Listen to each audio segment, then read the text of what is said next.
একটা কথা বলবো? আফকোর্স ব্রো, তোর কথা শোনার জন্য তো এখানে বসে আছি। আমি না দিন দিন ডিপ্রেশনে চলে যাচ্ছি। সে কি বাড়া, তোর মতন ছেলে দীঘা যাবে, গোয়া যাবে, সোনাগাছি যাবে, মাল লাগাবে, তুই এখন ডিপ্রেশন নিয়ে ঠিক আছে বলো, তোর কাছে এটা আশা করিনি। আরে দূর বাড়া, তুই এখন আর কি মারিস না, তুই জানিস না আর বাড়ির অবস্থা, নুন আনতি পান্তা ঘুরে। তা বাড়া পান্তা ভাত খাস কেন? তোর মাকে গরম ভাত রান্না করতে বলতে পারিস না? এক বাড়া, তুই কি খানিকটা বল আছিস নাকি?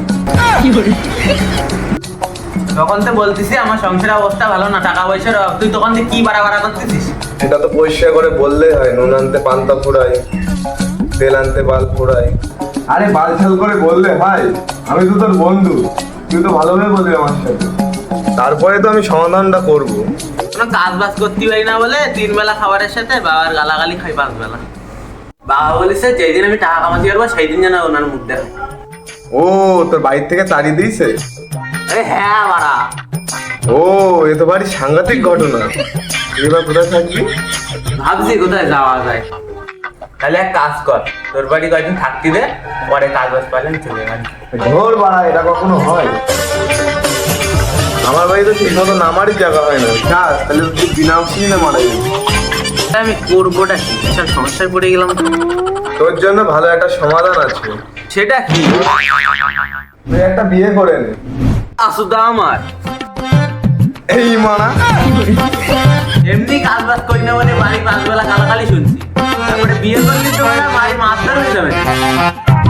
তাহলে আর কোনো উপায় নেই, তাহলে তুমি খেতে মরো। আচ্ছা বাদ দে, তোর কাজ বাজ থাকলে বল, আমি তোকে টাকা দিই।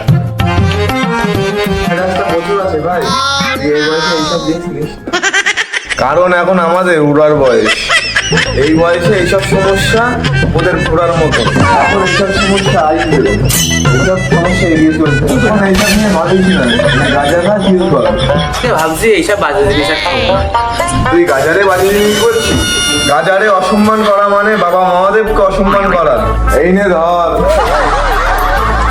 এইবারে আমি লাস্ট খাচ্ছি, আর পরের বার আমি আর কোনোদিন গাজা খাবো না। তুই কি ছেড়ে দিবি? আমিও ভাবছি আমিও গাজা খাচ্ছি। দুজন মিলে আমরা ভালো পড়াশোনা করবো, পড়াশোনা করে চাকরি করে একটা ভালো করবো। এই বাবা।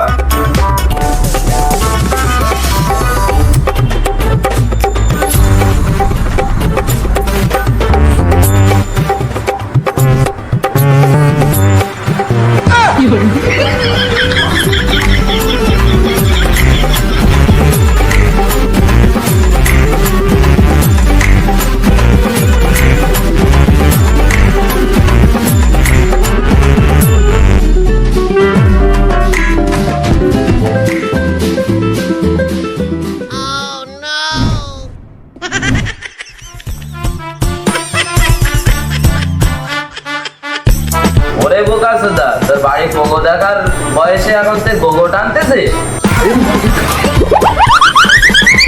তুই যে এত খারাপ হয়ে গেছে তা আমি তো আগে জানতাম না। এরা তুই এইখানে কেন? না আসলে কি তোর ভালো হতো? আমি গাঁজা খাচ্ছিলাম না। ও, গাঁজা তুই খাচ্ছিলিস না? গাঁজা তোরে খাচ্ছিল না রে, আমি কানা সুদা। আমি নিজের চোখে দেখলাম তুই গাঁজা খাচ্ছিলি, আমি চশমা ছাড়া দেখলাম তুই গাঁজা খাচ্ছিস। তুই বিশ্বাস কর দাদা, আমি গাঁজা খাইনি, তুই যেটা দেখেছিস সেটা সত্যি না। বিশ্বাস কর গাড়ে বোকা সুদা দাদা।